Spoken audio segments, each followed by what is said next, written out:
गर्भवती हिरन, काला ऊंट, बंदर और दुष्ट शेर। शेर को हमेशा गर्भवती मादा जानवरों का शिकार करना पसंद था। वो उन्हें कैसे भी करके ढूंढ लेता और उनका शिकार करके खा जाता था। ऐसे में हिरन गर्भवती हो जाती है। वो बहुत खुश थी। अपनी ये खुशी बंदर को बताने जाती है। बंदर बंदर, मैं माँ बनने वाली हूँ।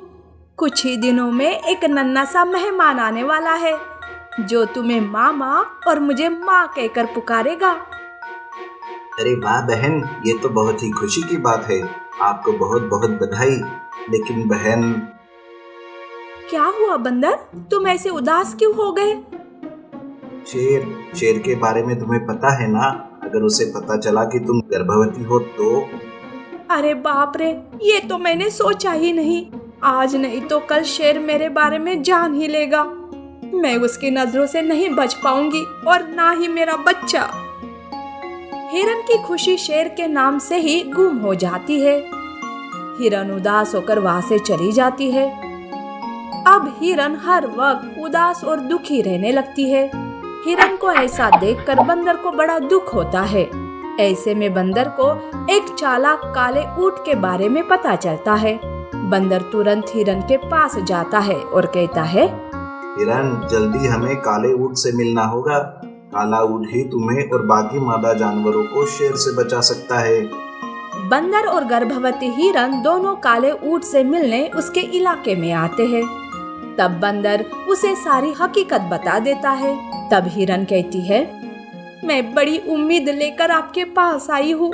कृपा करके ना मत कीजिएगा, इस माँ पर दया कीजिए। तुम सारे जानवरों की ये लाचारी मुझसे बर्दाश्त नहीं होती। माँ होकर तुम अपने बच्चे को नहीं बचा सकती। शेर के जैसे खतरे हमेशा जंगल में आते जाते रहेंगे। तुम कब तक दूसरों के सामने ऐसे गिड़गिड़ाते रहोगे? खुद को क्यों बचाने में तुम असमर्थ हो? क्या करें ऊंट, हम बेबस है। शेर का डर हमें कमजोर बना देता है। हम उसके सामने खड़े ही नहीं हो पाते। बस इस बार हमारी मदद करो। हम बार बार आपके पास नहीं आएंगे। ठीक है, तुम अब जाओ। मैं कुछ ही दिनों में जंगल आता हूँ।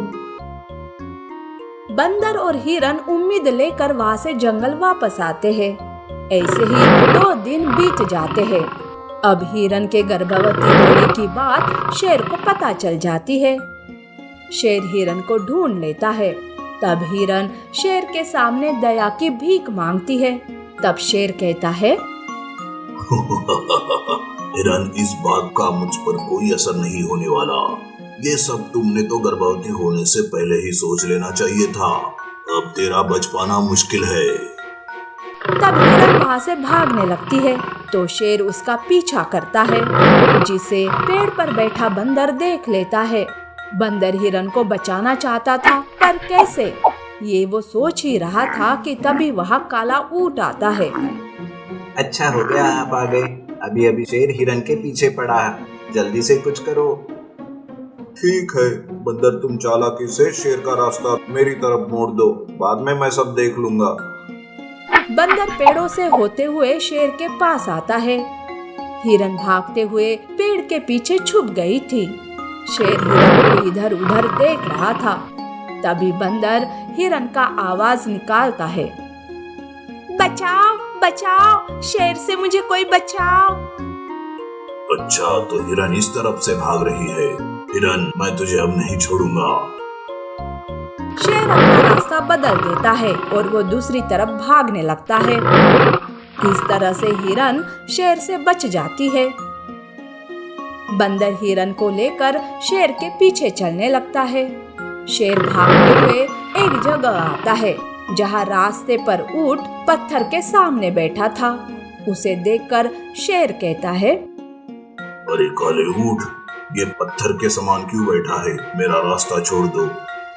अरे शेर, ये कोई मामूली पत्थर नहीं है, ये जादुई पत्थर है। इस पत्थर को खाने से मुझे शक्तियाँ मिलेगी और मैं सर्वश्रेष्ठ बन जाऊंगा।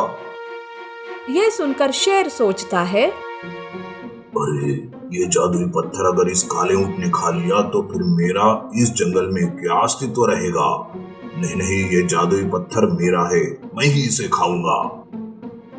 शेर जोर से दहाड़ लगाता है और बिना सोचे समझे उस पत्थर को खाने जाता है।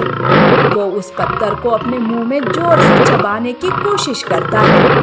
उसी वक्त उसका जबड़ा टूट जाता है, सारे दांत गिर जाते हैं। शेर का मुंह खून से लाल हो जाता है और वो दर्द के मारे चिल्लाने लगता है। अरे हाय रे, मर गया रे। बेवकूफ, कोई जानवर पत्थर को कैसे खा सकता है, ये समझने की भी अकल तुम में नहीं है। उस वक्त शेर के मुंह से ज्यादा खून बहने से वो कमजोर हो जाता है। कोई भी उसकी मदद नहीं करता और थोड़ी ही देर में वो मर जाता है। इस तरह से ऊंट ने सारे जानवरों की शेर से जान बचा ली। हिरन और बंदर काले ऊंट का धन्यवाद करते हैं। तब काला ऊंट कहता है, देखो, मुसीबत तो आते जाती रहती है, पर अगर मिलजुल कर और चालाकी से काम करोगे तो मुसीबत को यूं ही खत्म कर दोगे। आगे से ध्यान रखना और बिना डरे मुसीबत का सामना करना। ऐसा कहकर काला ऊंट वहां से चला जाता है। ऐसे ही कुछ दिन बीत जाते हैं। हिरन एक बच्चे को जन्म देती है और खुशी खुशी रहने लगती है।